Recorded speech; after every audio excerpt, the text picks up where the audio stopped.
Bonjour à tous, aujourd'hui avec Thibaut, on va vous parler des 10 erreurs à éviter lors de l'achat de son camping-car. Et on rejoint Thibaut qui va nous en dire un petit peu plus.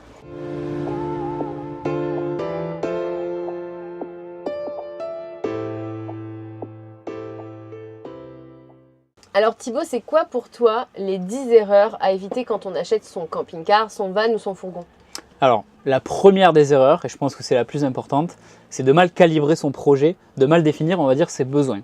Ça, c'est super important. C'est-à-dire qu'il faut se poser les bonnes questions. On en a parlé dans une précédente vidéo, mais c'est super important. Ça va permettre de définir quel véhicule, sur quel véhicule on va se pencher. Est-ce que ça sera déjà du van, du profilé, de l'intégrale, de la capucine ou du fourgon? Deuxième erreur à ne pas commettre, c'est de négliger toute la partie budget. Alors c'est important de bien se poser la question, est-ce que ça va être un achat comptant? Est-ce que ça va être un achat financement?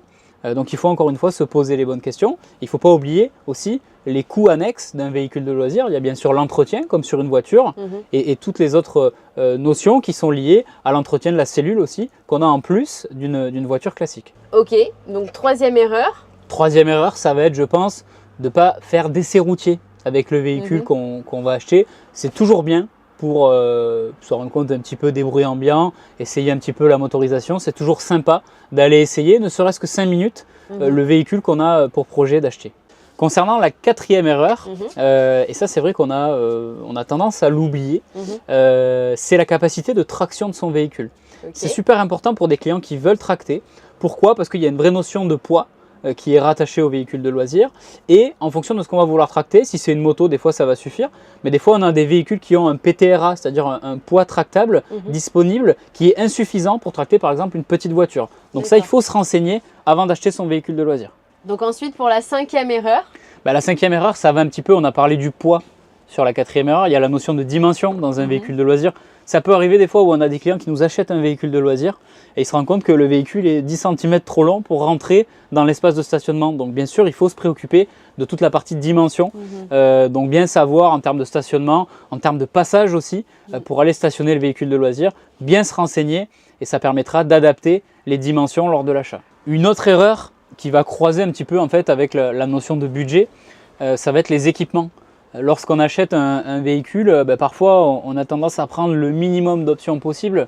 C'est toujours bien le jour de l'achat, d'essayer de faire un package vraiment avec tous les équipements nécessaires. Pourquoi? Parce que des fois ça sera plus intéressant financièrement pour le client d'équiper en première main de son véhicule en concession. Donc c'est pour ça qu'il faut vraiment réfléchir encore une fois à l'usage et aux équipements qu'on va mettre un petit peu partout sur son véhicule de loisir. Donc là, tu nous as donné quand même pas mal d'erreurs à éviter sur le côté véhicule, mais il faut aussi penser à l'endroit où on l'achète, non? Bien sûr, mais ça fait partie du 7e conseil, la 7e erreur à éviter. Ça va être de négliger toute la partie service après-vente. Ça va être important, bien sûr, de se renseigner sur la concession où on achète. Dans le réseau, en l'occurrence, Idilcar, on a des concessionnaires indépendants avec une proximité entre le gérant de l'entreprise et le client. Ça, aujourd'hui, ça n'a pas de prix. Pourquoi? Parce qu'il y a une prise en charge et un service derrière qui vont être forcément améliorés. A contrario, lorsqu'on achète à un particulier, on n'aura pas ces notions de service après-vente et de garantie. Et donc d'ailleurs, en parlant de garantie, je crois que c'est bien la 8e erreur à éviter. Oui, tout à fait. 8e erreur, donc ne pas se préoccuper de la garantie du véhicule qu'on va acheter. Nous, bien sûr, en tant que professionnels, la garantie, que ce soit sur un produit neuf ou un véhicule d'occasion, on va être derrière obligé de proposer une garantie sur les véhicules qu'on met sur nos parcs. Et donc 9e erreur? La 9e erreur, ça va un petit peu avec la garantie, comme tu disais, c'est la partie financement. Je pense que c'est une erreur aujourd'hui de ne pas prendre un financement sur son véhicule de loisir. Même si on a les fonds pour acheter son véhicule de loisir, c'est une chose. Mais vous avez la possibilité aujourd'hui en concession de prendre un montant minimum qui vous permettra de venir étendre la garantie sur votre véhicule. Alors sur du neuf, ça va prolonger après les 2 ans de garantie constructeur. On va pouvoir aller jusqu'à 13 ans, voire 15 ans. De prolongation de cette garantie-là. Et sur de l'occasion, pareil, on va pouvoir étendre et proposer une extension de garantie qui est liée au produit de financement. Alors pour finir, le 10e point, ça on le rencontre très souvent. On a aujourd'hui des clients qui viennent en concession et qui pensent leur achat, qui prévoient leur achat en fonction des accompagnants, en fonction des gens qui vont être avec eux. Ça peut être les enfants, les petits-enfants.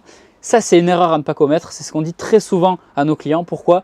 Parce que c'est eux qui vont être les principaux utilisateurs. Et c'est dommage d'acheter un véhicule pour potentiellement les petits-enfants ou les enfants qui vont venir 1, 2, 3 week-ends à l'année. Donc ça, c'est vraiment une erreur à ne pas commettre. Il faut être un petit peu égoïste dans l'achat d'un camping-car. Donc pensez à vous avant de penser aux autres. Ok, d'accord.